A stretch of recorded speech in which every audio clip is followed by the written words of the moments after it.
अस्सलाम वालेकुम, welcome to the peds world. मेरा नाम डॉक्टर अहमद रसूल है। मैं माहिर अमराज से मशकान हूँ। आज इस टॉपिक पर हम बात करेंगे वो है टाइप 1 डायबिटीज़। टाइप 1 डायबिटीज़ पर बात करने से पहले हम डायबिटीज़ को समझने की कोशिश करते हैं। डायबिटीज़ एक मेटाबॉलिक डिसऑर्डर है जिसमें ब्लड ग्लूकोज लेवल बढ़ जाता है हमारी बॉडी में, और वो बढ़ इस वजह से जाता है क्योंकि वो यूज़ नहीं हो रहा होता सेल्स के थ्रू, जहाँ पर उसकी एक्चुअल ज़रूरत है फॉर एनर्जी प्रोडक्शन। अब इस ग्लूकोज को सेल्स के अंदर मूव कौन करता है? ये मूव किया जाता है इंसुलिन के थ्रू। इंसुलिन एक हमारी बॉडी में हार्मोन है जो एक हमारे लबलबा पेंक्रियाज के स्पेसिफिक सेल्स होते हैं, बीटा सेल्स, जो प्रोड्यूस करते हैं। अब टाइप 1 डायबिटीज़ में होता ये है कि ये एक ऑटोइम्यून डिसऑर्डर है, जिसका मतलब ये है कि हमारे बॉडी में एंटीबॉडीज़ जो होती हैं वो इसके अगेंस्ट काम करने लग जाती हैं, बीटा सेल्स के अगेंस्ट, और उस ऑटोइम्यून रिएक्शन की वजह से बीटा सेल्स की डिस्ट्रक्शन स्टार्ट हो जाती है हमारी बॉडी के अंदर। और जब बीटा सेल्स की डिस्ट्रक्शन 80% से ज़्यादा हो जाती है, मतलब कि 80% बीटा सेल्स डिस्ट्रॉय हो जाते हैं, तब हमें डायबिटीज़ हो सकती है। क्योंकि तब ये होता है कि इंसुलिन प्रोडक्शन इतनी सफिशिएंट नहीं रहती कि वो ग्लूकोज को मेटाबोलाइज कर सेल्स के या मसल्स के अंदर मूव कर सके। अब इससे नेक्स्ट हम ये बात करते हैं कि ये एंटीबॉडीज़ बनती क्यों हैं। अभी तक रिसर्च जारी है, लेकिन अभी इस बात का एग्जैक्ट पता नहीं लग सका कि एंटीबॉडीज़ बनती क्यों हैं और बीटा सेल के अगेंस्ट काम क्यों करती। बहरहाल टाइप 1 डायबिटीज़ किसी भी एज ग्रुप में हो सकती है। ये 1 साल के बच्चे में भी हो सकती है और टीन एज में भी हो सकती है। अब हम बात करेंगे इसके सिम्टम्स के। एक वाइड रेंज ऑफ स्पेक्ट्रम है इसके सिम्टम्स का, और बड़े ड्रामेटिक सिम्टम्स हमें देखने को मिलते हैं, जिसमें सबसे ज़्यादा कॉमन सिम्टम ये है बच्चों में जो पाया जाता है वो है वेट लूज़ का। बच्चों की डाइट अच्छी है, बच्चे खेल रहे हैं, भाग दौड़ रहे हैं और अच्छी डाइट ले रहे हैं, लेकिन फिर भी वेट गेन नहीं हो सक रहा, और एक कॉन्टीन्यूस पैटर्न है वेट लॉस का। दूसरा, इन बच्चों में बेड वेटिंग की हिस्ट्री पाई जाती है, क्योंकि पोलीयूरिया हो रहा होता है और उसकी वजह से बेड वेटिंग की कंप्लेंट्स आती हैं। तीसरा, इसमें प्यास बहुत ज़्यादा लगती है, और पेरेंट्स हमारे पास जब आते हैं तो वो कंप्लेंट करते हैं कि डॉक्टर साहब ये पानी बहुत बार पीता है, इसकी प्यास नहीं बुझती। और इसी वजह से ड्राई थ्रोट की कंप्लेंट होती है कि गला बहुत ज़्यादा खुश्क रहता है।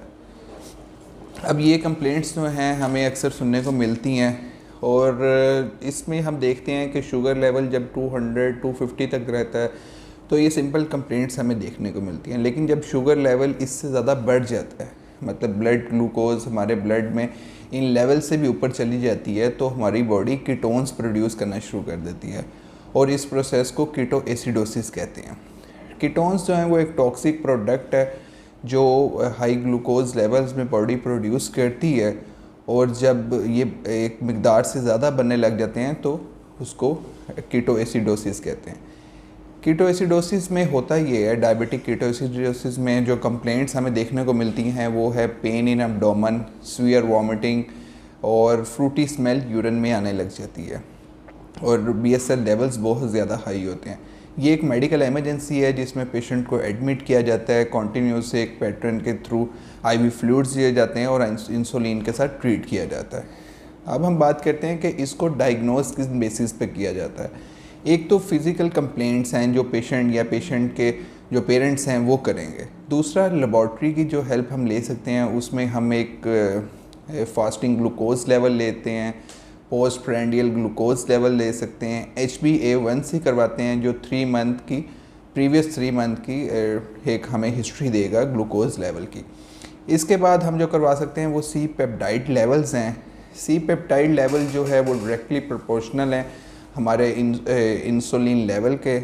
जब इंसुलिन लेवल कम हो जाएगा बीटा सेल डिस्ट्रक्शंस की वजह से, तो सी पेप्टाइड के लेवल्स भी काफ़ी ज़्यादा कम मिलेंगे। इसके बाद जो हम टेस्ट करवा सकते हैं वो है एंटीबॉडी टेस्ट। एंटीबॉडी टेस्ट, जैसे कि मैंने आपको पहले बताया कि ये ऑटोइम्यून डिसऑर्डर है, तो इसमें हम उन एंटीबॉडीज़ को डिटेक्ट कर सकते हैं जो बीटा सेल डिस्ट्रक्शन कॉज करती हैं। ये एक महंगा टेस्ट है और बहुत कम सेंटर्स में किया जाता है। बहरहाल ये एक डेफिनेट डायग्नोस्टिक टेस्ट भी है। अब हम आगे बात करते हैं कि अगर आपको ये पता लगता है कि आपके बच्चे को डायबिटीज़ हो गई है, तो आपने सबसे पहले क्या करना है? आपने सबसे पहले पैनिक नहीं करना। ये कोई ऐसी बीमारी नहीं है जिसको हम ट्रीट ना कर सकें। इसके जो ट्रीटमेंट ऑप्शंस हमारे पास अवेलेबल हैं, वो जो उसका हॉलमार्क ऑफ ट्रीटमेंट है वो है इंसुलिन थेरेपी। अगर कोई भी आपको ये कहता है कि आप इंसुलिन के बगैर इसको या मेडिसिन से या किसी और चीज़ से ट्रीट कर सकते हैं टाइप 1 डायबिटीज़ को, तो ये गलत बात है। क्योंकि इसमें बेसिकली होता ये है कि टाइप 1 डायबिटीज़ में इंसुलिन प्रोडक्शन कम हो जाती है, उसकी रेजिस्टेंस नहीं है जैसे कि टाइप 2 डायबिटीज़ में होता है। और बीटा सेल डिस्ट्रक्शन की वजह से इतनी इंसुलिन बन ही नहीं सक रही कि वो बॉडी में ग्लूकोज को मेटाबोलाइज करे। तो you should doubt that person जो आपको कहे कि इंसुलिन के बगैर इसका ट्रीटमेंट अवेलेबल है। इसमें हम इंसुलिन ही देते हैं, ट्वाइस अ डे दी जाती है। एक इंसुलिन की डोज़ हम सुबह नाश्ते के बाद देते हैं और दूसरी रात खाने के बाद। इसकी जो डोज़ है वो डिसाइड की जाती है ब्लड ग्लूकोज लेवल से। फर्स्ट वीक में हम इसको ग्लूकोज लेवल की मॉनिटरिंग के साथ इंसुलिन की डोज़ देते हैं। बाद में इंसुलिन की डोज़ आस्ता आस्ता नेक्स्ट वीक्स में कम हो जाती है। प्रिक मेथड के थ्रू हम BSL लेवल ले सकते हैं, सुबह शाम ले सकते हैं और उसके अकॉर्डिंगली हम इंसुलिन की डोज़ दे सकते हैं ताकि हम एक फ़िक्स्ड रिजीम पर आ जाएं। टाइप 1 और टाइप 2 डायबिटीज़, इसमें फ़र्क क्या? इसमें से कौन, एक क्वेश्चन बहुत ज़्यादा पूछा जाता है कि टाइप 1 डायबिटीज़ ज़्यादा डेंजरस है या टाइप 2 डायबिटीज़ डेंजरस है। मेरा व्यू इसमें ये है कि दोनों ही डेंजरस नहीं हैं अगर हम भी अपने शुगर लेवल्स को विद इन रेंज रखते हैं।